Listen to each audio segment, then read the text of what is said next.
Welcome to Remainders, the podcast that is dedicated to discussing movies, just like we used to in the old days at a little movie store called Suncoast Video, where Patrick and I worked. And we have hit the milestone of 50 episodes last time with the movie RoboCop, which is Patrick's favorite. And today we're talking about a vastly different film, the 2009 film Trash Humpers by Harmony Korine. I don't believe there really is a synopsis that I could give of this film that would properly explain it. I'm not sure there really is any explaining this film. So we're just going to have a great discussion about it. I'm going to say right off the bat that I loved it. But I don't know why I'm even saying that. And I imagine anybody who watches this film would feel the same way. But there's a lot to discover in this film. And I think that is the exciting thing about it. So, Patrick, great to see you today. Hi, everybody. Thanks for joining us. And here we go. Trash Humpers, 2009, Harmony Korine. Hey, man, good to see you in this early morning edition of Remainders.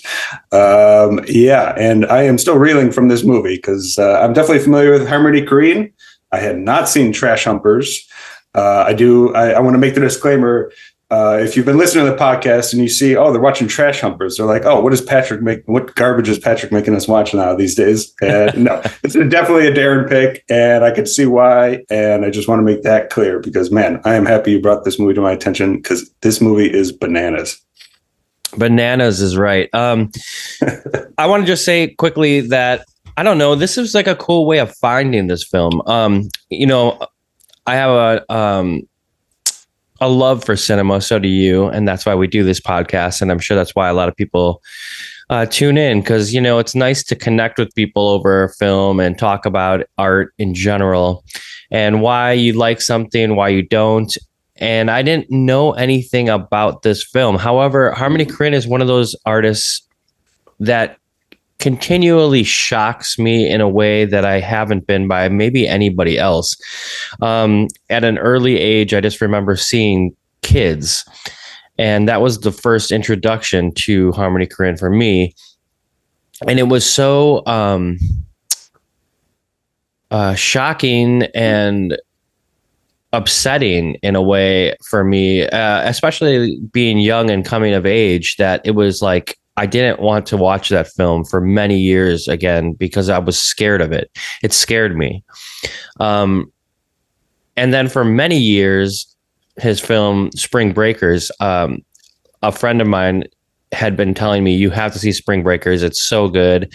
And of course, there's a great cast in there and maybe more of a celebrity filled cast than he had worked with in the past. And I remember just really, really wanting to wait to see that film because I was, afraid. Even in my adult life, I'd still harken back to seeing Kids. Now, Kids is a great movie, don't get me wrong, but it's so upsetting almost, and that I didn't want to enter these worlds anymore. And I that's such a tribute to honesty in filmmaking and such a tribute to somebody who isn't making a film for any other reason than to do it the way that he wishes, and to also impact the audience. And I think that's such a amazing thing to take away because it's affected my life for as long as I've lived. Now, I finally did see Spring Breakers and loved it, but I literally waited until I think last year or the year before that to see it. And it came out in 2013, I think. So that's literally how long I waited because of the impact Kids had on me. The next thing I just want to say about Trash Humpers is, like, now that I've gotten over that hump, no pun intended, of watching Harmony Korine films again, I love The Beach Bum, and I had seen that. That's a very, very satisfying film in a lot of ways. But Matthew McConaughey is so great in it. Then seeing the visual of just these characters in Trash Humpers, I saw that on the New Beverly Instagram, and it was like, midnight showing, Trash Humpers, Harmony Korine, New Beverly, come out and see it on 35 millimeter. And for me, I was like, what is this film? It was just the visual that I was that I saw, and I was like, I've never heard that Harmony Korine did a movie called Trash Humpers, let alone does it looks like this. And I was intrigued right away. And I went to my friend who loves Harmony Korine, and I said, "Have you seen Trash Humpers? What's this all about?" And he's like, "I didn't even know about it." So I'm thinking that this film is kind of under the radar for Harmony Korine, and a lot of people hadn't seen it. Now it's recently been added to the Criterion collection, and so that's kind of how I had access to it. I didn't go see the filming or the showing at New Beverly, but I did have access to it on Criterion. So as most films that are bold enough to do what they want to do, they might not be as accessible or might not be as talked about when they come out, but they do have that power of growing with age. And I think that's what's happening with Trash Humpers here. Now, we're going to talk about the film, of course. If you're out there, you're like, okay, just talk about how weird this film is, and we will. But that's kind of where I got my funnel into the movie that is Trash Humpers that we're talking about today. Oh, yeah. All right, a lot there. When was that you saw it at the New Beverly? Well, so I believe they posted about this like 2 months ago almost.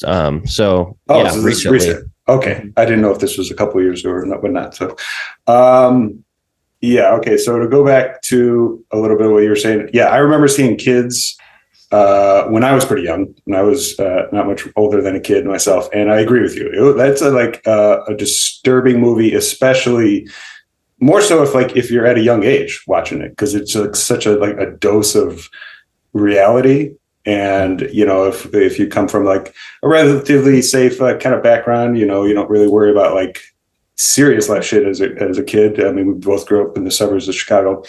It definitely is a dose of reality. And I've only seen it once. And that is definitely one that is like stuck with me ever since. And I agree with you. Like, I'm curious on like what people would think about it. I've seen scenes as an adult. But like I said, like seeing it all the way through for the first time when I was like maybe like 11 or 12. Definitely hit me a lot there. And I'd be interested to know like what kind of the reaction is for adults at the time, like if you were already much older in the 90s and saw that for the first time, what the kind of reaction was like to that. So Harmony Korine, he did the script for that. That was like his first script when he was like maybe 18 or 19. I think he saw that at a very young age, which is pretty incredible.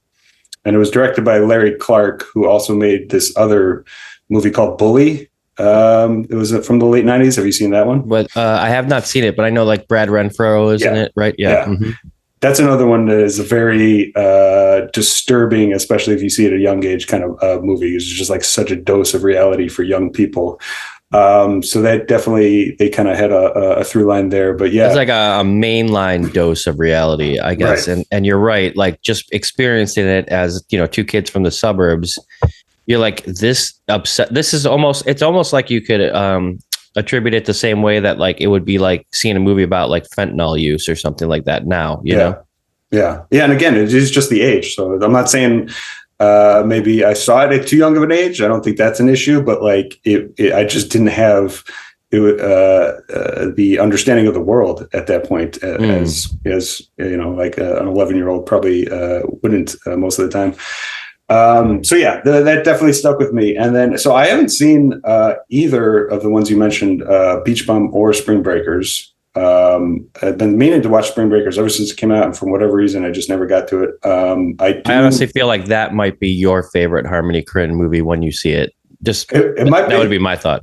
I mean, it seems like it's got a good vibe. I mean, I love Gummo. Gummo is such a great movie, and it's got so many images that are just like, you definitely understand it's from the same director as Trash Humpers, but Gummo is a little bit more, I mean, mainstream's not the right word, but it actually has like a few more characters that you kind of follow. It's got like an actual soundtrack that kind of like connects a lot of the scenes. The soundtrack's awesome. It's like death metal and Buddy Holly and Madonna, like all wrapped into one. So I even had to watch one of the scenes when the kid's like, he's he tapes all this silverware together and he starts working out in front of the camera to Like a Prayer from Madonna. And it's just, I remember seeing that as a kid. I was like, what is going on with this direction? I love it so much. Sick boy kind of vibes with that movie. It's so great. Now, you said you have not seen Gummo? No, I haven't. Isn't that crazy? We're talking about all these films that I have seen, and that's like one I believe is on the map for most people for this director. Yeah, I think it's definitely his most well-known because it definitely got the most attention like when it came out, the opposite of Trash Humpers. But that one I think you would definitely dig. So I mean, Trash Humpers came out in 2009, and yes, it doesn't seem like it's a very well-known. I mean, we can get into it. Like we start actually dissecting a little bit, but like, I mean, this is barely a film. I mean, it is, and that's kind of the point that I get to it. It's kind of my first reaction is that like, it looks like found footage. And from what I understand, it's like he was basically going for an aesthetic of like, what would it be like if you just found a videotape on a sidewalk of these elder degenerates doing crazy shit, and it's just a VHS tape that you found and you watched, and that was the movie. And so it's basically challenging the idea of like what movies are, what film is, what art is in general by its entire existence, because there's no plot whatsoever. It's literally just elder degeneracy and hedonism, and that's what's going on for barely an hour and a half. Yeah, and when you first start to watch the film, you're not sure what's coming next, and that is kind of the excitement about it. There's excitement in that with like the way it's shot on film. I mean, we're talking about 2009, and at 2009, nobody was saying, "Let's have the cool VHS aesthetic." I mean, he was years ahead of going back to a format that nobody would use, let alone a director who's like now has some notoriety in his career. He's going back to shoot like this film that has no plot and makes no sense on VHS. Like that is badass as it fucking gets. And there's something about filming this in VHS that makes it even better as the viewer, because you're not sure what's going to come up. You're not sure about these characters. It does feel like found footage because of it. I mean, all of us that were able to have access to a video camcorder.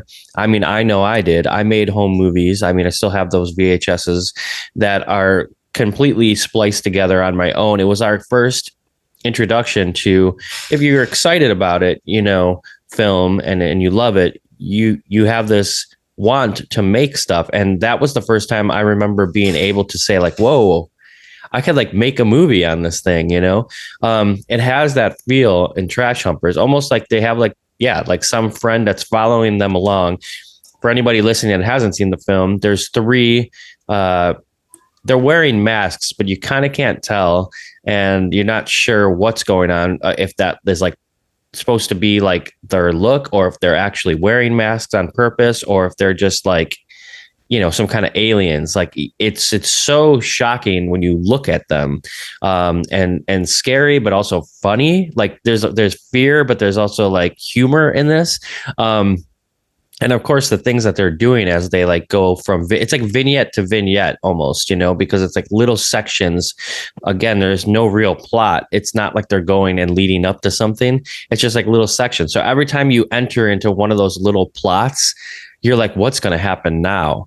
And that coupled with the VHS look, it's like there's some mystery in here. There's some horror. There's some comedy, and it's exciting. And to watch it, it's kind of like almost too like those skateboard videos that me and my friends used to make, when we were like growing up. Like this feels so familiar to so many people, but also foreign. It's got so much going on. I mean, if you just look at some of the scenes, I think a lot of people's first reaction would be like, this is like outtakes from like Jackass or something, especially the scenes. Sure. I mean, it looks so much like Jackass, especially the scenes that like Knoxville and Spike Jonze are doing when they're dressed up as old people skateboarding. Like it's so close to that I feel like it has to be Harmony basically kind of either commenting in that, or just borrowing that aesthetic, or just doing something with that, because it's so close to it. That's by far what I was thinking of, like, half the time. Like, this is like, if like Jackass, like bad like, grandpa or whatever. Yeah, like I didn't see that one, but like I remember like the from watching the show, like they were just, that was like a common thing when they were dressing up as old people, and especially in the movies they do that too. So that has to be something that was like in his mind, because this is 2009, so this is like well after like the first two Jackass movies, and like when it was like at the height of its popularity. So that's interesting. I never really thought of it, but of course it does have that for sure. Yeah. And then I also thought about just the idea of like being an older, like, of course, like these, I'm looking at it right now. It's like, it's still frightening, and I've seen the film. But like the idea of like, as an older person, as like your grandpa, you wouldn't think of them doing anything like these characters do in this film, which is another shocking thing, right? Like if you were like, I don't know, 80 years old going out there doing these things, like people would say, oh, they're senile, or they're whatever. Like they wouldn't think that they're actually out there, like, causing vandalism or anything on purpose. And that's definitely what these characters are doing. I see it as the ultimate form of freedom. That's kind of how I was watching this movie. Is like these elderly people are heathens doing degenerate things, and with zero fear of like repercussion, and it's just the ultimate form of freedom throughout the entire movie. It's like all these horrible, sick things that they're doing. At no point is anybody like worried about like what is going to come of it, or who it affects, or how it hurts anybody. It's just legit hedonism throughout, and they're enjoying it the whole time. And that's basically what I was taking away from it, is like, this is the ultimate form of freedom to like the nth degree. Yeah, there's like definitely some scenes too that you're like, whoa, is like, are they really going to physically harm themselves or other people when they meet up with the other trash humpers, kind of? And there's that guy playing the guitar. You know what I'm talking about, that scene later on. I was actually genuinely like, oh my God, somebody's going to get shot here, or like, there's going to be a death that we're going to see, but that never actually occurs. It's just that it's the idea that it could happen at any minute, because like you said, there's no repercussions. There's no consequences for their actions. You don't even kind of know what world they're in, It's the world of Harmony Korine's mind if you had ultimate autonomy in 50 years. I think that's what it was. That's what I was seeing it. Well, we talk about seeing this film too with like an audience, or we talk about seeing films with an audience. And wouldn't this be fun to see at New Beverly with a bunch of people that are, Well, it would have to be at somewhere cool, like the New Beverly or at the Music Box. If you went to see this at the AMC, and not that the AMC would be playing this, or anybody would just like, oh, what's this movie I'm going to walk into? Not that anybody would ever get that opportunity, but you definitely have to. It would be substantially better watching it with a more enlightened crowd. Yeah, definitely an art house film in that way. Yeah. I think I read somewhere when I was looking at reviews for the film, somebody had said, and I think this was from RogerEbert.com, that like, if it had not been Harmony Korine, who's like sort of the cool guy director, would this even have anybody talking about it? Well, it's like kind of course not, that's the cool thing that happens when you make fucking great art, and that resonates with people, is that you can start to make other things that people are going to notice, if you or I had made this film, maybe people would look at it, but they wouldn't be walking away saying that was genius. They probably say, oh, this guy was fucking around, had some of his friends go out at night and just like, fuck up the neighborhood. Yeah, I think it would have been even better if I saw something where he, like I was saying, like he was going for an aesthetic of like a legit found videotape, not like just found footage, but just like you find this videotape in the trash and you just watch it. And I saw somebody commenting on that it would have been even better if like he didn't even put his credits at the end. So at the end, it still shows like directed by Harmony Korine and like who was in it, like in a VHS format.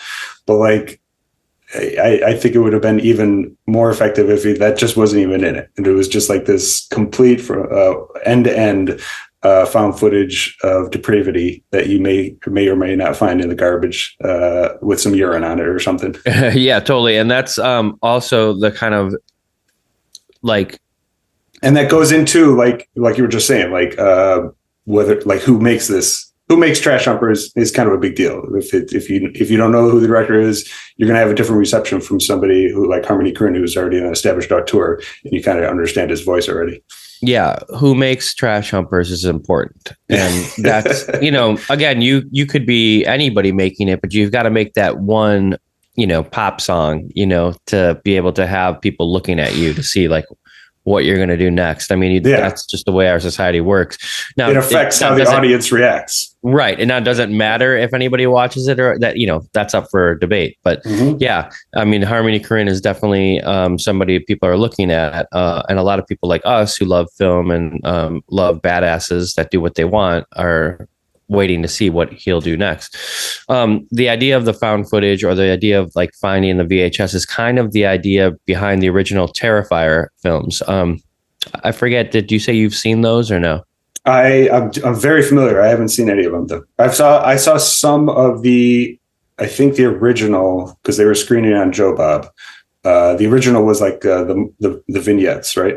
Yeah, so that's what I was going to say. Yeah. Again, ahead of his time, I feel, in this film, and that's why I think it's aging so well. It's probably like the first, film that people are like, I'm going to shoot on VHS, and I want this aesthetic, even before it became cool. And then also the idea of like, it's scary as hell to find a film that has this shit going on. Like, so the audience out there, we haven't really talked about a lot what they're doing, but like they are trash humpers. They are like literally having sex with like trash cans. They are meeting up with kids in the schoolyard. I mean, that scene with the little boy in the beginning when they're talking to him and like kind of making fun of him. And then also just kind of like some weird way, like vibing on his level. There's a lot of disturbing stuff happening, but that's that. So to get back to Terrifier, that's the idea of the first one. It's not about that clown that everybody sees at first. It is. I mean, he's in it, but there's a bunch of like wild and crazy things that happen on this VHS tape that like a babysitter and the family that she's babysitting find. And then all of a sudden, of course, it becomes real, right? Like this is, your nightmare is coming real from what you're watching. And that's a hugely successful, like I just saw Terrifier 2, which was fucking amazing and fucking great. Like it's just getting better. And I will say though, like very disturbing, very, very, very disturbing. Like my girlfriend, I would never even let watch that film. But it's kind of the same idea as Trash Humpers. It's like this found, it started like that. And obviously that's like an idea that people are, they like, there's the mystery in that. Like, what is this? Do these things exist in the world? And like, where is it? Is it around the corner? Like, who dropped this off here? Like, how did I find this tape? Like, are these people in my backyard? When I go to sleep at night, are they going to crawl in through my window? Like, it's terrifying. Yeah, it's interesting. So it was like the original. Well, I don't know if it's the original, but like certainly what kind of brought found footage into the mainstream was like Blair Witch Project. Yeah, I'd say like in '99. That was probably. I mean, I'm sure there's certainly more like found footage vibes before that, but I feel like maybe that was kind of the one that brought it into the mainstream public thought process. Which, of course, was hugely popular. But also, that film wasn't shot on VHS. Like, this is shot fully on VHS. True. I guess I'm just thinking of like that being like right before social media, like a good 5-10 years before social media was like the norm, and kind of like how that has like kind of shifted into it. So it's like, I mean, I feel like you almost have to do the VHS because, I mean, Trash Humpers without the VHS aesthetic is literally just somebody on their iPhone just following people around and uploading shit to YouTube then. So, yeah, you're right. Yeah. I mean, literally anybody would make this film now that was a student at Columbia, So like, yeah, that's what I'm thinking. Like the VHS aesthetic is almost a way of like establishing, like not necessarily this was like, pre social media, but like it definitely separates it a little bit from like the stream of videos you're finding on your feed anyway. So right. not that putting this in context, I mean, in 2009, I guess there were cell phones, but like not ones you could film on that would actually make a film, you know? It was getting pretty, I mean, yeah, I don't know. That's a good question. I mean, it was becoming the norm, certainly in the late 2000s. I mean, YouTube was definitely the vibe already established. So, and again, like with the Jackass aesthetic of just having the home recorder kind of bullshit. Run and gun. Yeah. So I don't know. Yeah, that is an interesting thing that will like certainly evolve a lot more, but I just find it interesting, like the found footage aesthetic that was established, and then social media, obviously, like everything else, is going to substantially change it for better or most likely worse, but we'll see. Which is a great thing. It's like Harmony Korine could make this film, but with that knowledge of social media, and make something even more like exciting and impactful, because that's what artists do, right? Like they adapt to what's happening in the world and then comment on it. What was the comment about the conjoined twins that were eating pancakes with soap on it? What do you think is the commentary on that? Because that was one of the images, one of the many scenes that like stuck with me the most. What was that anyway? So it's like the two guys with the head thing. It made them look like they were like conjoined twins connected at the head. Is that what he was going for? I guess. I don't know. I mean, it was a shock. Again, it's sticking with me because it was so shocking. And they're like, come on, put on more. By the way, that's his wife. That's it. That's the woman role in there, which is crazy. God, I mean, how cool. Her singing is like, it's just nightmare fodder. It's just like, it's just screeching, and it just like gets under your skin the whole time. Well, she's the one who's like forcing them to put more soap on the pancakes, and then they're eating it. And I'm willing to bet that really was soap in there. That's what I was 100% thinking. That was absolutely one of the first things I thought. I was like, I wonder if that's soap or soap stand-in. Yeah, and to be like what he's trying to say, I haven't even thought about that until you just asked me that question. I was mostly joking. There's nothing. Yeah. Right? Even if there is something behind it, there's no way we're going to figure it out. That's kind of the point. Even if he knows there was something there. Like, no, I was completely joking. Yeah. Yeah, no. And that's the thing. It's like, I was like, how am I ever even going to try to figure out anything that's happening in this film? Like, you can't, it's for someone to really like philosophically get down and like fine tooth comb this and say, this is what the director was trying to say, would be you'd almost laugh at that, No, you'd be also missing the point. There's nothing, it's your reaction that what any artist creating this type of art would be going for, is like the reaction of the audience in the most fucked up way possible. I mean, unless you're like pretty fucked up in general, I don't think you're really watching this for entertainment either. It's just like, it's not like, oh, I'm going to throw on Trash Humpers, and this is going to be the greatest night of my life.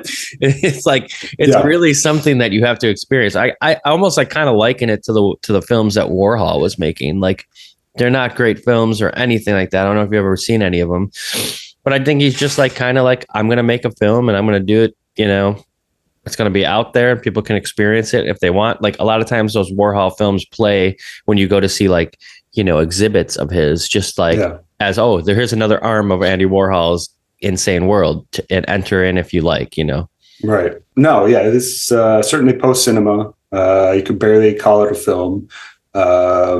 It's not intended to be enjoyed. It's intended to be reacted to, and ideally in a pretty disgusted way. That's kind of definitely what I was taking away from it. And again, like I think it's largely just him making a movie that is challenging what a movie is, what art is. And like I said, that's why I think the found footage component, like why he would want it to be purely a videotape you find on the sidewalk, is the ideal setting for watching it. So. Yeah, and Harmony Korine is a very interesting guy for a lot of reasons. I saw, as I was looking into him after I watched this film, that he's going to, or maybe it's over now, but he has exhibited a bunch of his artworks, his pieces in LA here. And I wanted to go to the exhibit, but I'm not sure if it ended or not. Anyway, I was like, oh, this guy is very talented, and he's not somebody that like you hear in the mainstream all the time talked about. But he's definitely right up there with like some of the great directors. I mean, his work is but maybe because of the subject matter and what he's exploring and what he's taking on. You got to see Spring Breakers. I would almost love to like talk about that on here, along with Beach Bum, which is excellent. But again, vastly different movies from what we're talking about today, and that's the cool thing. It's very like, this is the movie I want to make, and I'm going to make it. It doesn't have to like be in his wheelhouse for like what he made last time. You know, it could be like maybe something that he thinks that the audience is going to love, or it might be something he thinks are just going to shock them. But either way, I do think he's like a normal director making films today, that he is thinking about the audience. It's just in like an entirely different way than you're used to in Hollywood. Yeah, totally. I mean, disturbing is definitely what he was going for. I was kind of getting, taking a step back from it, I was getting a little bit of like a Clockwork Orange vibes, with just not necessarily like aesthetically in the direction wise, but just of like watching people do fucked up shit in a chaotic and nihilist world. I was definitely kind of getting that vibe from it, making me want to rewatch some of those scenes.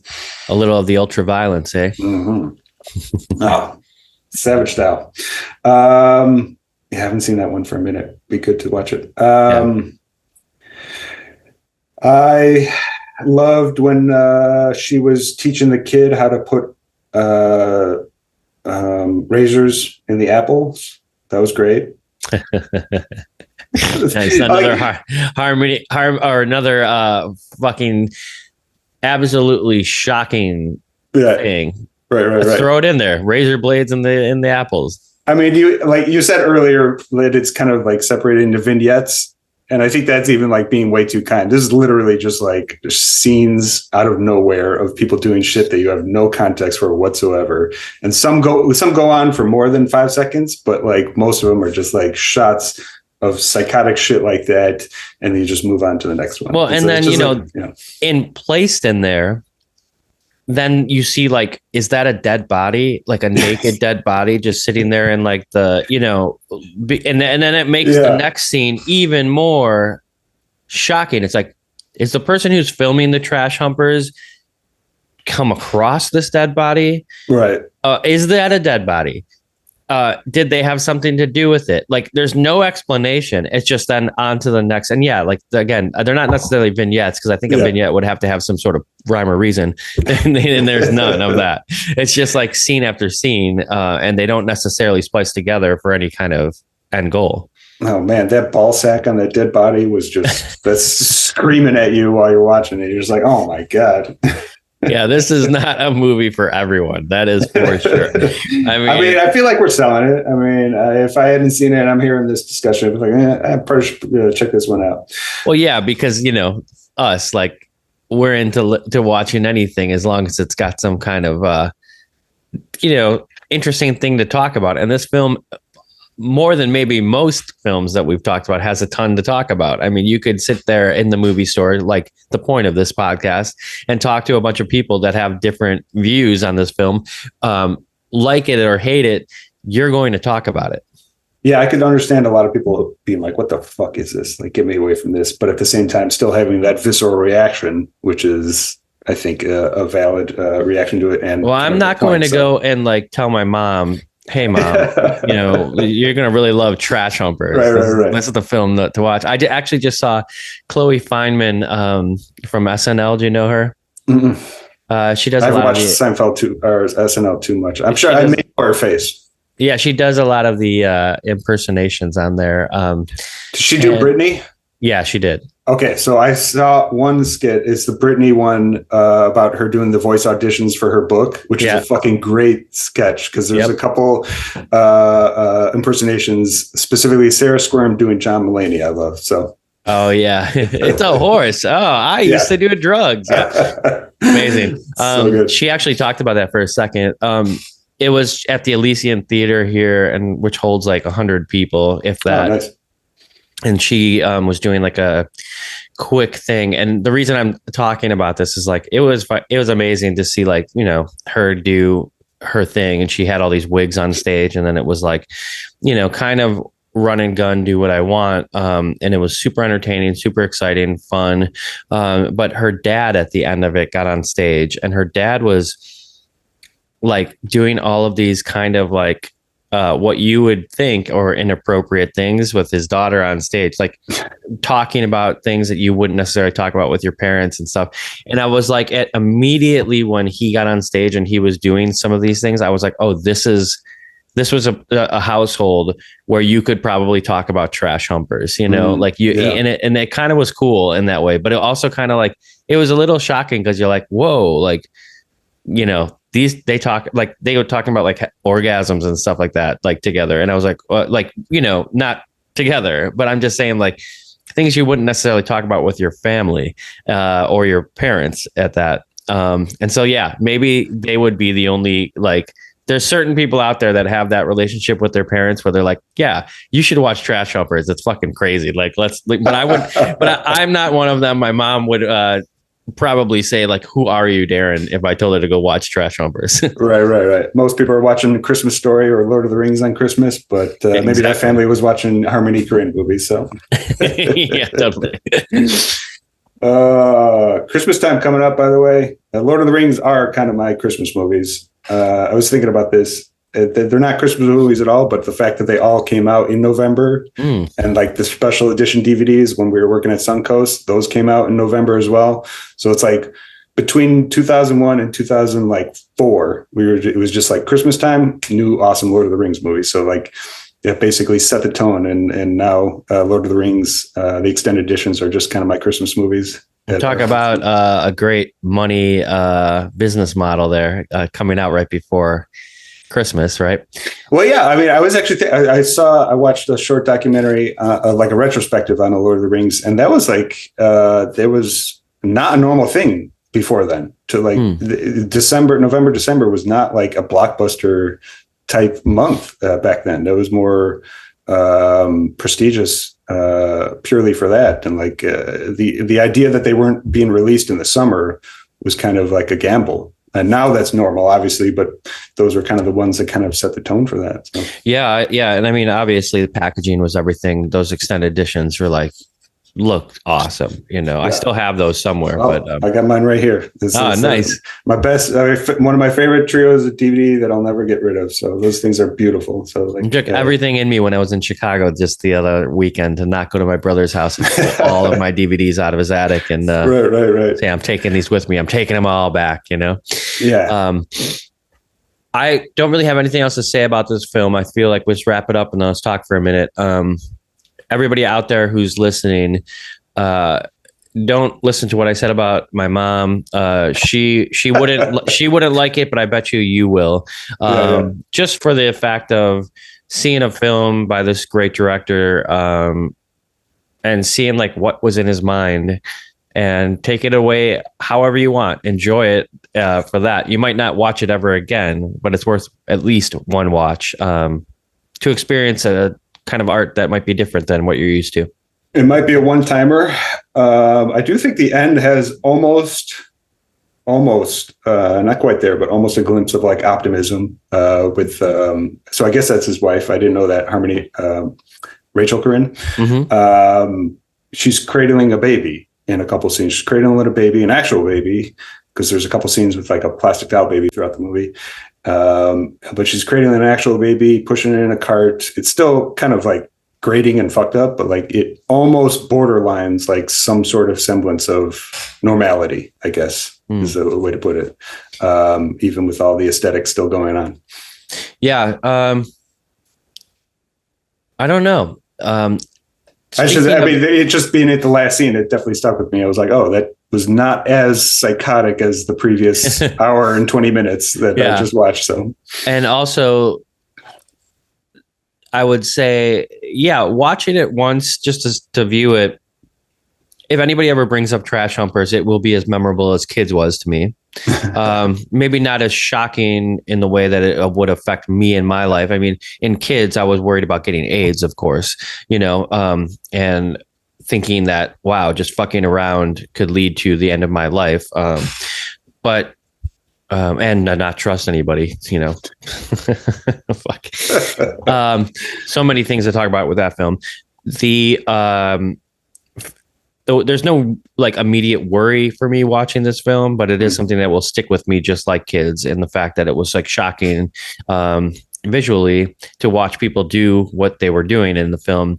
And at the end of the day, I would go see it with a cool audience at New Beverly. So yeah, might not go and stream it on Criterion again, but if it was playing at a cool like art house movie theater and then Trash Humpers playing, especially if I have a friend that like likes Harmony Korine or that likes film, I'd be like, yo, but let's go watch Trash Humpers, because it would be like just kind of fun to like experience that with somebody for the first time who's never seen it. It would definitely be an experience you won't forget. I'll definitely agree with that. Yeah, that's all I had to think about it. I mean, when you get into it, we're all just trash humpers if we're consumers at the end of the day. So, let's just find some trash to hump and enjoy it and have a good time while doing it. Ultimate freedom. I'm all for it. Yeah, totally. I just have recently, my TV that I got in 2011 finally died, and it was one of those TVs where like I was having to like stream through Chromecast from my phone, and it was like impossible to like do any of that. It would always like break and stop streaming, and it was like the most unenjoyable experience of ever watching a film. So I'd watch it on my films on my laptop or whatever. And with I told myself this year to really treat myself, I'm going to get a TV during Black Friday. And I finally got something new. But speaking of, it's like changing my world, like, to watch like a film on like something that has like apps in there, like you could like, use with your remote, and you don't have to. I never watched. Oh, TV. It didn't even have that. You're saying, yeah, it wasn't a smart TV. Old one. Yeah. No, it was like one I bought in 2011, and I've had it since then. And it finally died this year. That's so I've been waiting. Yeah, it was a really good run though. Rest RIP to that TV. But yeah. But speaking of, trash and consumerism, like now I've got this TV that like I spent a lot of enjoyable time watching throughout my life. And, in LA, what people do is they just throw their TV on the corner anywhere, and so you're walking down the street and you're like stepping over a TV here, stepping over a couch here. It's a trash filled city for sure.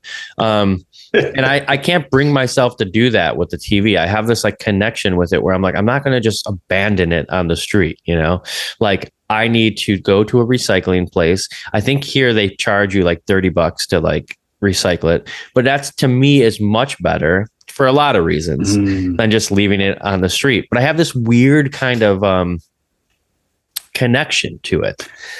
Well, Darren, that's the TV you watched Bone Tomahawk and Razorback on. So why, of course, you have a connection to it. Like, I definitely understand that. So that's exactly it. Because I've had all these great times watching, and I can't abandon this TV. It's almost like I have some sort of weird relationship with it.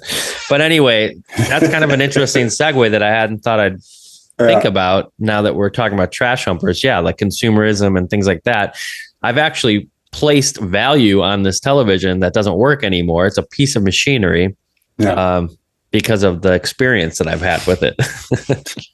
Hey, you're not going to find any arguments putting that thing on a pedestal for me. So I got no problem with that. So I'm happy you got the new TV and that it's going well. But don't forget the old one, buddy. No. Gone but not forgotten. Right. So that's a great way to end this. Enjoy the trash that you're humping, and we'll one day it won't be around anymore. Wiser words have never been said. Love it. Heartily recommend. What else you been watching? Anything good? Oh man. So my girlfriend had never seen The Sopranos. And so I've never seen Sopranos. Okay. Yeah. Excellent series. Some call it the greatest series ever made, which we know is not true because that would be 6 Feet Under, but 100%. HBO as it is a great original programming. And, that was a huge hit for HBO. I watched the I think it's Kings of Newark or something like that. As a new movie based on it, like a prequel, I guess. Prequel, yeah. Okay. And starring James Gandolfini's son as him. Oh, was it? I didn't realize that. That's pretty cool. Yeah. So I've seen the whole series and everything, but I haven't seen it in a while. So rewatching it with her is obviously really fun. Like getting to go into that world again. Started doing that. We've been watching The Curse, which is a new Nathan Fielder show, which is excellent. Excellent. Talk about like renegade filmmakers. He's right up there with Harmony Korine. He is making so many great subtle commentaries, but not so subtle. It's just a very interesting. Benny Safdie is part of it too, who wrote it with him. Oh, yeah. And I'm sure you know his work. If for not anything else, it's Uncut Gems, and his like great cameo in Oppenheimer, of course. But yeah, it's great. I love that show. I know you're not, watching TV too much these days, but I mean, there is a lot that has come out that's been really good. And then the new season of Fargo, starring John fucking Hamm. I saw an image of that, and I was like, yeah, I know you mentioned that he was in the new season. I didn't realize Fargo went into season 5. I don't know, like people love Fargo, and they need to watch it. Fargo is like one of my favorite movies of the 90s. It's like definitely on my top 10 for the 90s. I mean, we don't have to get too much into it, but like, does it kind of follow the vibe of Fargo, or is it like completely detached at all? No, not completely detached. Definitely follows the vibe. Now, the stories, especially last season, they tied them all together. Oh, okay. It was kind of like an aha moment. But it's not necessarily, you didn't think it was trying to do that. And I'm not sure how this one is going to relate to it. This one is set in the 2019, I think. So it's like the first one that's actually set in like current time, kind of. Yeah.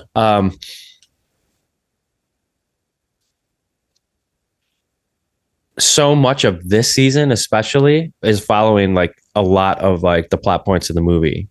The kidnapping, different things like that. Like, and I've only seen 2 episodes. They aired 2 episodes back to back so that you can. Oh, so it actually has to do with the plot. When I said vibe, I just more meant like the dark comedic. Yes, of course. The vibe is 100% there, and it's produced by the Coen brothers. But so they do produce it. Okay. Yeah. But I'm just saying, like, even like full on like same scenario stuff is happening in this season. It's happened a little bit in other seasons, but like it's weird. It's very well done. Nice. Yeah. And if you love the movie, you'll love the show. There's no doubt. Especially that first season, it was a knock out of the park because Billy Bob Thornton's in it, and we all know from our current conversations about him and One False Move and others, the man is brilliant. Perfectly tailored for Coen Brothers. So. Yeah. I actually did watch a full season of a TV show since the last time we talked. Really? I fucking loved it. So I've been watching a few of the old Star Wars, just watching the movies, and I caught up with Andor, which is the show with Diego Luna from Rogue One. It's a prequel to Rogue One, which was a prequel to the original Star Wars. And this show is fucking great. I absolutely loved Andor. Wow. And I've been looking at a lot of people reactions because Star Wars fans, I just can't deal with most of the time because they're lunatics, because they love their shit so much, but they have a lot of, I don't know. I don't have to get into it, but like they're psychos a lot of times. But I have seen a lot of diehard Star Wars fans saying like Andor is, people kind of plainly saying like it's one of the best products of the Star Wars since the original trilogy. Well, we loved Rogue One. I mean, we talked about that. Rogue One was so well done. I loved Rogue One, but even more so, I definitely liked Andor better. Not definitely, but like it's definitely something that I just absolutely enjoyed watching from start to finish. So it's Tony Gilroy. Tony Gilroy did the script, at least worked on the script for Rogue One. He was the writer of like all the Bourne movies. He wrote and directed Michael Clayton with George Clooney. So like heavily into like politics and espionage, very talky scripts, but also like a lot of action stuff. And so he's the showrunner of Andor, and it is unlike anything else in the Star Wars world. It feels more like a Michael Clayton born story, just happened to be set in the Star Wars world. And so it's basically all about living under fascism, i.e. like living under the Empire, because it's all in between the time after the prequels, but before Luke Skywalker. So it's in a time of the galaxy when it's just fascist rule. And it's entirely about like what happens in that. And like there's an entire plot point of the character getting radicalized because he was wrongfully imprisoned, because that's an MO of like fascism. You could just throw anybody into prison for no reason and indefinitely. And that plays into like where the story goes and how the characters are reacted. Absolutely loved it. Like it's definitely a show I'm going to watch again because it was so well done. And again, like it kind of rekindled my like enjoyment of the Star Wars. Star Wars was never anything like I was obsessed with as a kid. I've kind of liked it more as an adult, but like it definitely captures like what's awesome about the mythos and the world building that George Lucas brought to that. So cool. Yeah. Obviously Star Wars fans would know that as like, that's the planet that they blow up, right? Is it Andor? Andor. Okay. Yeah, I got confused before I knew anything. Andor is the character. That's the Diego Luna's character. Gotcha. Who, spoilers, that's what's great about Rogue One is that they don't even make it out of that movie. So this is a prequel. This is all about him going from an ambivalent person about like the resistance into being full on resistance fighter. So that's kind of the MO of the show. And yeah, Andor is the character. Andor is the Ewok planet. So that's right. Yeah. And I love the Ewoks. I don't care what people say. I love the Ewoks. It's like I don't really love Jar Jar Binks, but then again, remember we're just talking about this. The kids love these the George Lucas prequels or whatever that came out in the 2000s. We thought they were trash, but looks like kids these days have found a new life for them. It's whatever you grew up with. The reaction to the prequels, I remember the reaction and how much people fucking hated The Phantom Menace. I mean, The Phantom Menace was the first Star Wars movie I ever saw. And then I saw the original trilogy shortly after that as the prequels are coming out in theaters. And people really hated those movies. Like we can like you and I remember like vividly, like talking to like younger people. It's like the reaction to it was like pretty insane, actually. A lot of the actors actually went through pretty difficult times, including the Jar Jar Binks actor, because of like how psychotic people were reacting to those movies. But yeah, it's largely what you grew up with. And now that like time has been separated a little bit of that, you realize the prequels are not nearly as bad as people say they were. They're just, I mean, in the original trilogy, I think most people would say like, they enjoy more, but like it's much closer than I think what people made it out to be at the time. Maybe worth a rewatch. I definitely love that third one. But that's what I'd say. Like, Revenge of the Sith is substantially better of the original prequels for sure. So. I think it was hard to watch for the acting for me. That's a George Lucas, but that's what's charming. What I like about the Star Wars universe is like he's on record. He's saying like, I'm making a family soap opera. That's all Star Wars is, set in space. So it's like the bad acting does not bother me at all throughout the entire. I just saw some. I just saw some. Maybe on Instagram or something. I was fed an ad for the new Indiana Jones film, and it's coming out. Shot unsurprisingly right before the holidays, but it's being dubbed as a family film, which you could say that Indiana Jones universe is a family type of film, but I thought it was kind of interesting to sell it that way. Like, go on the movie you got to watch with your family during the holidays, Indiana Jones. I mean, that sounds like a standard MO from Disney. So yeah, maybe their template. Well, and that brings me to like, did you get the Disney Plus? Is that why are able to watch it? Yeah, I do have Disney Plus. That's okay. I think it's only available on there. So I know, I think so. And I was going to say, is that because of the Godzilla movie?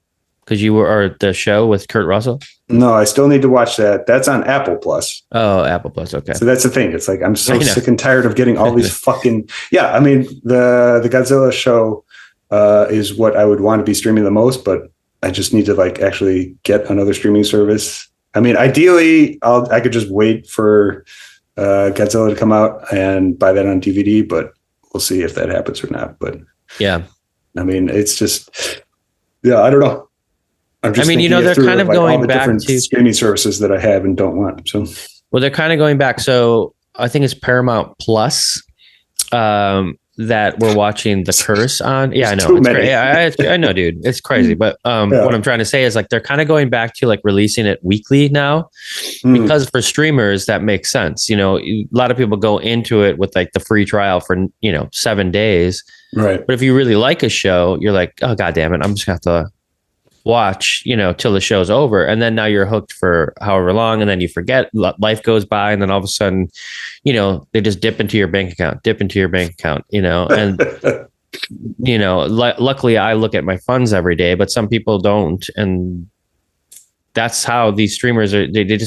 They love people's stupidity, that they just will never know that, what does this $5 come from? Oh, it's just $5. Who cares? Right. Like, yeah. No, that's been the standard practice of subscriptions, more so in the last 15 years. So, I mean, it's kind of the gym model, get them to sign up and then just never use it and forget about it. So, right. Yeah. Totally.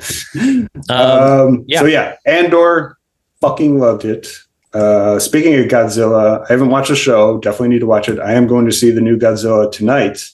It's premiering at the AMC IMAX downtown, the Dolby. Godzilla -1. So this is the new actual Japan produced Godzilla movie. Cool. And it's getting fucking awesome reviews. So great. Very excited to get blasted in the face with that one tonight. So, well, very cool. We'll just talk briefly. I was in Chicago for the first time in 3 years, and Patrick and I went and saw the Holdovers at the beautiful Music Box Theater. And man, was that cool, huh? What a fun. Such a good time. Yeah. And I mean, I didn't think I was going to even do that. We had a little time on Sunday where Tom and I were driving around, and he's like, dude, you got to go downtown. We have to because when Friday was a sub-T show, I was out there shooting video and doing photographs and doing liners and stuff for the Plain White Tees. So I was working, but it was cool because, I got to be in Chicago, especially in that little area of sub-T on Friday. But again, can't really walk around because you got to be there doing your job. And then we're out in Palatine for Dirty Nelly's the next day, which is, it's cool, but it's not Chicago. So on Sunday we went down to Highland Park and we went to Loud Pizza Records. Shout out to Loud Pizza Records and my friend Mikey, who opened up this great record store, and the Plain White Tees did a signing there. And after it was over, we had some time to kill, and he's like, we got to go, let's go look at Wrigleyville. Let's go and it was so cool that he did that so that I could kind of get a little feel for Chicago, since I hadn't been there in 3 years, and I love it. But the coolest part was he's like, let's go see a movie he's like, the Holdovers is playing at Music Box. And that's when I texted you. I'm like, dude, if you're around, let's go. So we met up at D'Agostino's, had some great cheesy fried whatever it was, not pizza, but yeah, very Chicago little meeting, and then watched a great film with some popcorn, and it was like the capper of the entire thing. So that was great, man. It was great to hang with you and actually see a movie in person, actually see you in person for the first time since we started this podcast. Yeah, it was kind of a trip. I mean, I get to see your face all the time, but yeah, not being in the same room was just kind of continuing the remote work that started in COVID, and we're just keeping it going. And so it was always awesome to see you in person. So yeah, get back. I mean, it's always great to our conversation. Like, yeah, man, it's good to see you. And then we go right into the movie talk without any hesitation. It was a very seamless conversation. And that's what I was saying. The way we talk on this podcast, pretty close to how we're talking in real life. Yeah, totally. I mean, that's what Tom was saying. He's like, I was like, I really enjoyed meeting your friend. He's like, he really knows a lot about movies, And I'm like, well, yeah, have you listened to the podcast? Come on. And then also, I did my brother's podcast while I was there. So my brother has a podcast called To the Bottom, and it's basically just interviewing artists from the days of when we were coming up playing music, but also other artists that are around that they meet in their world. And so Mike from the Plain White Tees is in that with him, and they're the co-hosts. And I've been talking about wanting to be on it for a while. They just started releasing episodes this year, and it was a really quick run and gun situation where they have this they have like a trailer, and they just like bring it to like places where they want to like capture stuff. So they were behind the thing at Dirty Nelly's, and we were just in there back and forth. People would play, and then they go and like do this like quick 15 to 20-minute interview with them about, what was it like to perform on stage? What are you doing now? This kind of thing. And so then they got me at like 1:30 in the morning as I was trying to leave. Everyone was pissed off. They're like, come on, we got to go. And Eric is like, no, you got to do at least 15 minutes of the podcast. So I went on there, did a little segment. But one of the things they asked about the most was remainders. And like, you got your own podcast, and how are you and Patrick doing? Are you going to keep it going? And I was like, we just talked about that. If it doesn't sound like fun for us, I go, it's maybe the most authentic thing that I do, because I get to talk more openly than I do in any other art form that I, work in. And then also just our conversations, when we do randomly talk to each other on the phone that isn't recorded, we'll say, yeah, are you having fun? Like, is it still cool for you? And if not, then we won't do it, And I think that's fun to talk about with people, to say, yeah, this is like fun for us. Like this is pretty early for me to record it at 8 a.m., but sometimes it's got to fit into your schedule. Sometimes it's got to work with your life, but I always do find time for it, because it's enjoyment for me. It's not work, So it can feel like that sometimes when you feel like there's an agenda or things like that. But at the root of it, it's like experiencing great movies and talking about them with my friend. Like, what wouldn't I want to do about that? Life could change and I might feel differently down the road, but right now, like, I love it. Hell yeah. Love to hear that, dude. I mean, I'm right there with you. Like I said, like our everything we've always been talking about for 20 years been pretty seamless, and this is kind of like what we're doing here on the podcast. So I definitely I'm loving it too. So I mean, you are able to incorporate your creative life and your artistic life so much, and it just comes through on the podcast. I mean, you just definitely see it. It's like you're a creator, you're an artist who loves art, and that's not always clear with a lot of people. You look at some of the Scorsese, he's an artist that loves art, and like that's just one example. And it definitely comes through whenever you're talking about these movies. Yeah, thanks. Especially when you're talking about Trash Humpers. So yeah, kind of like I don't know. It's kind of like, well, what's the meaning of life then? Like what I don't know. I've been really into like JFK stuff lately. I'm a big fan of John F. Kennedy, and like a lot of the idea of Camelot, and like a lot of like the idea of what it was like before the assassination. And I read this quote from him a long time ago that I really loved. And it was like, I look forward to an America that rewards achievement in art as we do in, business or statecraft, I believe is a bastardizing of the quote. And yeah, like there's something about our culture that doesn't reward art as much as, I guess you could say, in ways we do, right? We pay for these streamers because we want to watch movies for entertainment and stuff. But, there's only a small section of painters or whatever that make a lot of money in their lifetime. And so nobody really puts a value on it as much as they do in other things. And I know people are different, but for me, I just see so much value in art and like what I take away and how I live my life. And that's just quality of life, right? That's just like wanting to enjoy the time that we're here. Hell yeah. I mean, you definitely you're preaching to the choir there. I mean, we have all the important stuff I'm interested in so much of like this sociology and just everything, the applications of real life, but then always with the understanding. It's like you do those things for the art, to create a world for art. It's like they're not like separate, they're completely connected, and there's actual reason for creating one because it opens the forum for the other. When I was out at the show, I was talking with a friend who was performing at Dirty Nelly's with the Plain White T's and their band One Life. It's also my brother's band, and he had purchased a print from me with the big bird on the blue line. And so anybody who doesn't know the work, it's Big Bird on the Blue Line in Chicago reading a book on stoicism. And I talked to you about, like, you know, you introduced me to the idea of stoicism and how it helped me through a lot of like challenging times, still does.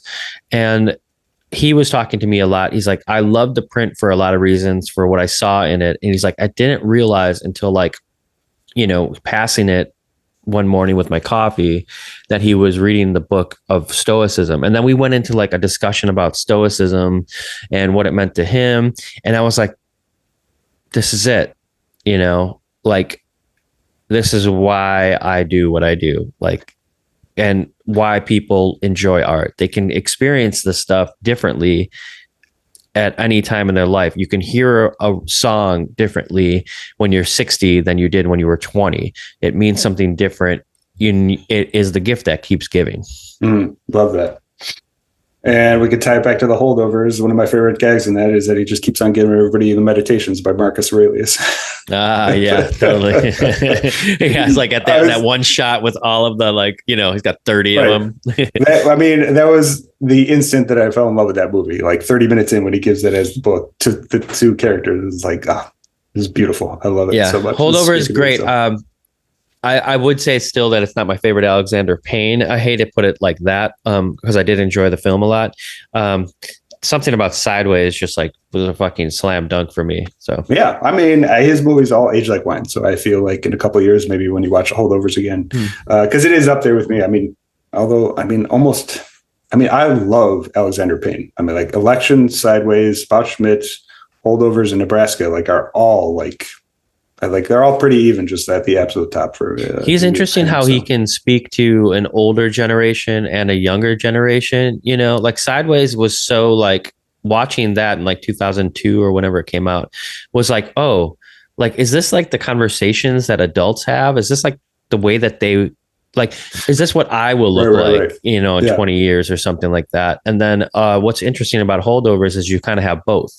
You know, you have the dichotomy of like the younger kid who's trying to come up, and then the teacher but they both have their own like challenges in their life and like how they're going to figure it all out.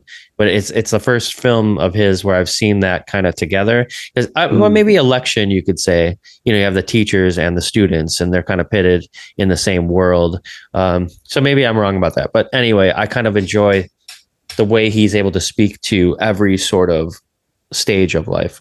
No, I mean, most of his movies have definitely been about older males. That's definitely for sure. I mean, I guess a little bit with Descendants, between Clooney and his daughters, and kind of like their perspective. But yeah, mostly about older men. And yeah, you're right. I was thinking the other day about like watching About Schmidt and Sideways in like the early 2000s. So I was like 18 at the time. I'm like, the idea that I like, I'm getting so much out of these stories of like much older people, especially like About Schmidt, like this guy is in retirement, and like, it's just like such a great movie to watch because it's so telling about like what life is in kind of everyday America and the ending of that for About Schmidt wise. So it's just, I mean, he's such a great director. That's why I was so excited to see it. And like, yeah, the Holdovers came out of nowhere. Like, I didn't really even know much about it, or hadn't seen much marketing before it started at the Music Box. And when I saw it, it was like instantly one of my favorite movies of the year. So Dear Indugu. Dear Indugu. I mean, talk about like just ripping my heart out. And the end of About Schmidt gets me every time. So yeah, great. Well, okay, so we are having a great conversation. I feel like early morning might be our sweet spot for let's get the day rolling. I'm excited to go out there and find out that's what I said about I love about being an artist, is that every day I wake up and I'm like, what can I do today? You know, it's like you have this blank canvas every day. This is a cool way to start the day, to talk about this stuff, to, you know, get excited about different things. And I would end it with I don't want to cut you off if you have anything else to talk about, but I was going to end it with my song pick of the day. And then we can go and enjoy our creative lives and then come back next in 2 weeks and talk about our next film. I mean, I'm all for the morning stuff. You could start your day, create some art, hump some trash. The life is your canvas. So yeah, totally. Let's hear it. What are you listening to? So I been thinking about like, there's nothing really current right now that I'm listening to. I could, plug the Plain White Tees because they've been very good to me in giving me some work. But I think we did add something to the playlist earlier this year. So I'm going to say, great Plain White Tees record is out. And go check it out. It's really cool. It's kind of like, I think you said you listened to it, right? Yeah, it's great. I love it. And those are my buds, and obviously Tom is in my band, and Mike will be playing bass with us at the show here December 16th that TLB is playing. And I'm going to tell you because are there still tickets for that? There are still tickets. Very few though. I think it's almost close to sold out. So if anybody's listening and wanted to go, I would get them. Go pick them up. Yeah, because I think it'll at least day of, like with walk-ups and stuff, that'll sell out. The TLB has a Christmas song coming out here in just about 12 days. Full honesty with me, like we were wanting to do a full record, but with Tom being so insanely busy, I haven't seen him this busy in a while with the Plain White Tees. We just had to put that on the back burner. But that's the cool thing about TLB is that, we can pop into there anytime. We've got like 40 songs written. So there's not going to be any, world where as long as we're still living and breathing, we wouldn't put, a new record out at some point. It's just that right now we're busy. So, but we wanted very much to do a Christmas song because we do that every year and it's just kind of fun. So Christmas is for Making Up is what this one is called, and it's going to be out in 12 days. So I don't think you can pre-save it yet. We just submitted it. I finished the artwork a couple days ago, and yeah, we'll start rolling that out and letting people know on Friday. But you can't listen to it right now. So that's my music news before I tell you my pick of the week. And that is, I really wanted, because we don't have any Elliot Smith on the podcast playlist yet. And I just I've been thinking about Elliot Smith a lot. There's a lot around here. I've talked about it before in Los Angeles. He's like everywhere. I live literally a 1 minute walk to the Elliot Smith mural from Figure Eight. Hell yeah. And he had lived in the what I think they call I forget what they call it, but he had lived right down the street from the Gelsons, which used to be the Disney studio where they made Snow White and everything. And they call them the Snow White cottages. And he had lived in those cottages. And rumor has it that there's like an upstairs kind of attic where he used to write his songs. And like that hasn't been touched since he like lived there. That was also where Mulholland Drive was filmed. All of like the little cottages. Those are right literally down the street from me. So everywhere I look, he's always kind of around, and always in October, I get a little like, when you get into Elliot Smith, like that's the other cool thing about art is like, you can bring yourself into a vibe, it's very melancholy. It's very like, you kind of have to be in a mood for it, I guess. But it's beautiful too. And it's like a beautiful tragedy, this man, and his music. And so, yeah, I really wanted to add something, and there are a million songs that I could add, but I wanted to add Somebody That I Used to Know, which is a very popular song from him, from Figure Eight. And yeah, there's I could put a million, but I landed on that one because in October it's always crazy. I was about to say that he had died in October here in LA in Echo Park, I think. And so it's always like, damn, like I'm just like kind of close to these things, or living in this world of like time gone by when Elliot Smith used to walk down the street, the same streets that I did. And I've been listening to him a lot lately. So like I said, nothing current, but as everybody should know, or would know, I love Elliot Smith, and I just think he belongs on our playlist. Hell yeah. Yeah, I mean, that's the beauty of our jukebox is that there's always room for artists that we talk about all the time, but maybe not necessarily on there. So that's the beauty of it being a living, growing organism.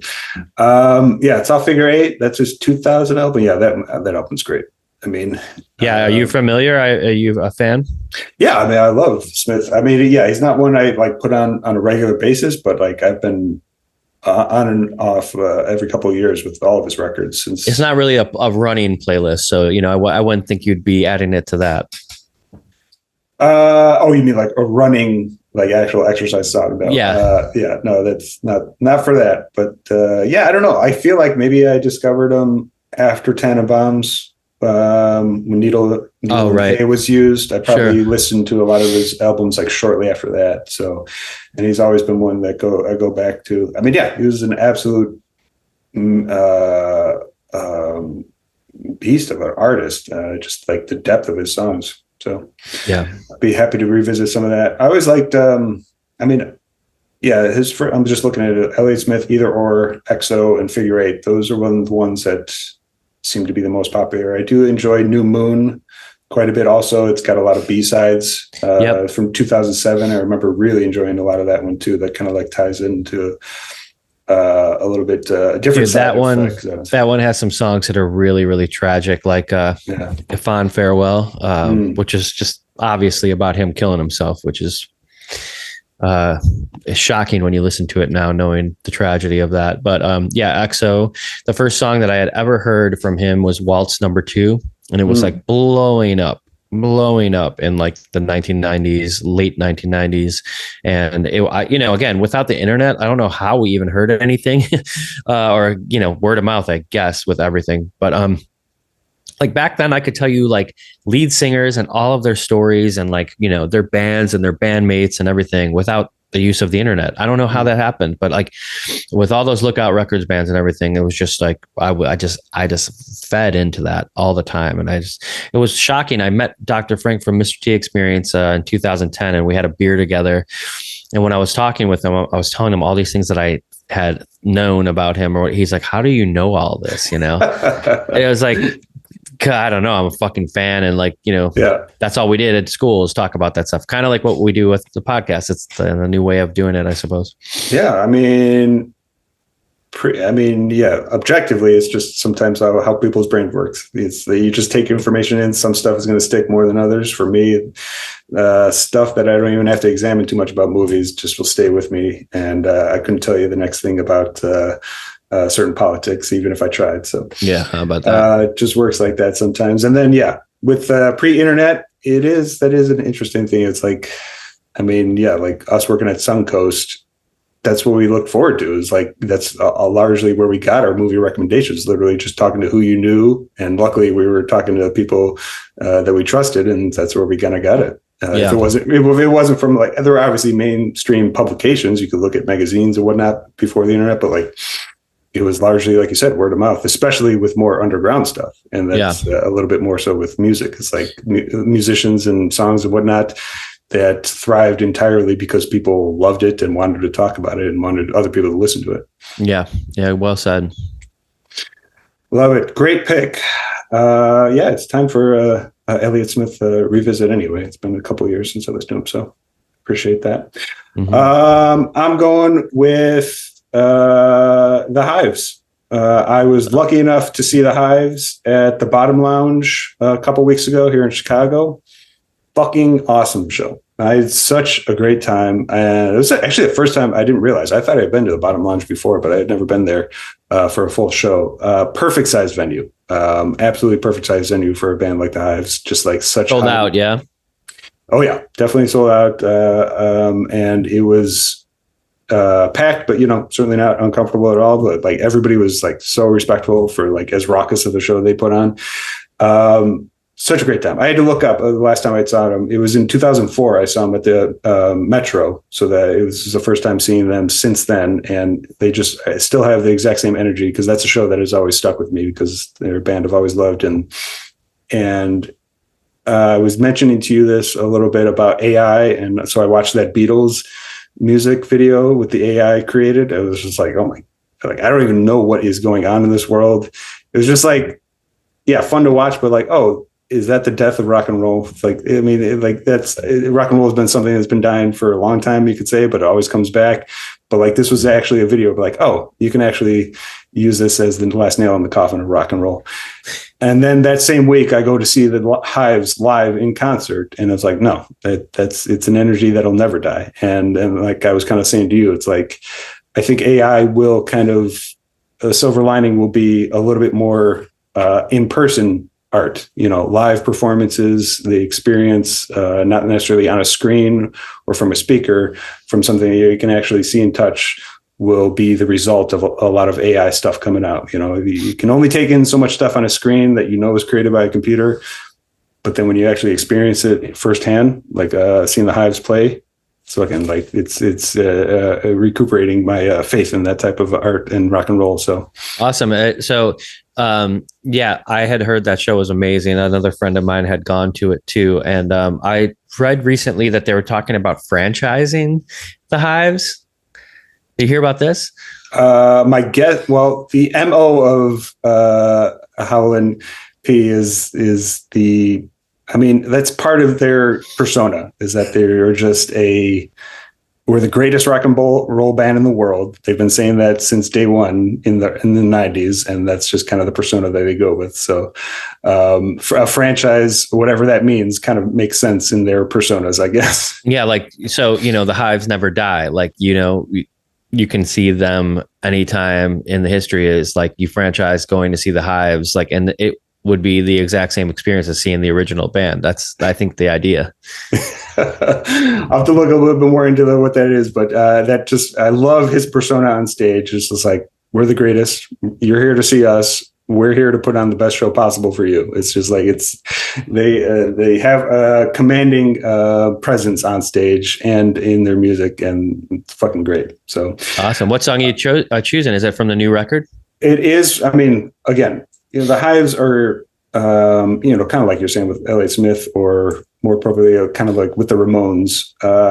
They've never made a bad album. Never made a bad album with multiple songs that I absolutely love. So there is no album that I like more than the others. Tyrannosaurus Hives from 2004 is probably, if I had to pick one, that would be the one I would love the most. But I'm going with a new song from The Death of Randy Fitzsimmons. That's the record that they just put out in the last couple months. And the song is Smoke and Mirrors. It's definitely their more punk kind of rock and roll formation. I actually hear a little bit of Ramones kind of like in the structure and the execution of it. So it's kind of one that's always stuck out with me.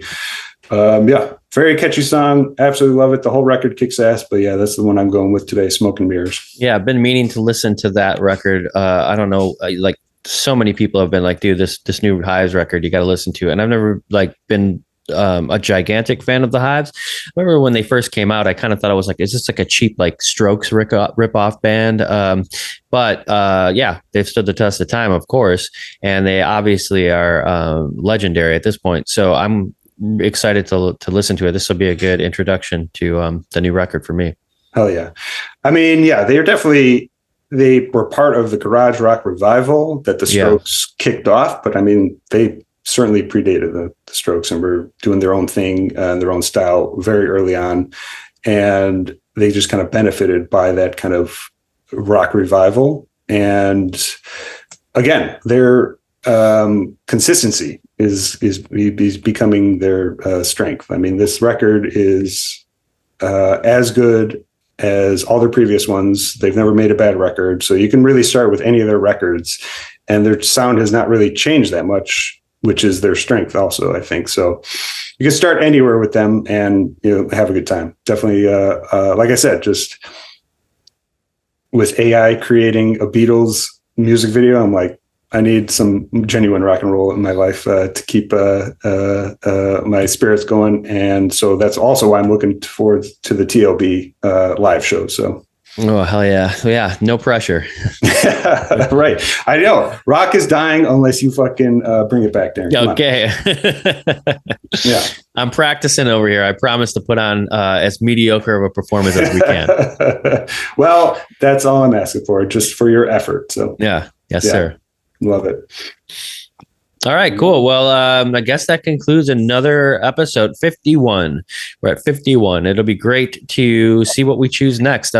Thanks for entertaining my crazy notion of watching Trash Humpers. Definitely, as this podcast does, introduces us to some stuff that we never thought we'd be talking about. I never thought I'd see a movie like that. I'm sure you didn't either. And here we are having a great conversation about it. Oh, I mean, the preacher in the choir of Harmony Korine. I'm going to keep it going. Love it. Hell yeah. All right. Sounds good, Pat. Well, hey, thanks everybody for listening. Follow us along on our socials. We're everywhere. Remainderspod.com is the hub. And yeah, let us know what you think of Trash Humpers. God, that would be fun to have a conversation about with you guys. And we'll see you next time. All right. See you, bud. See ya.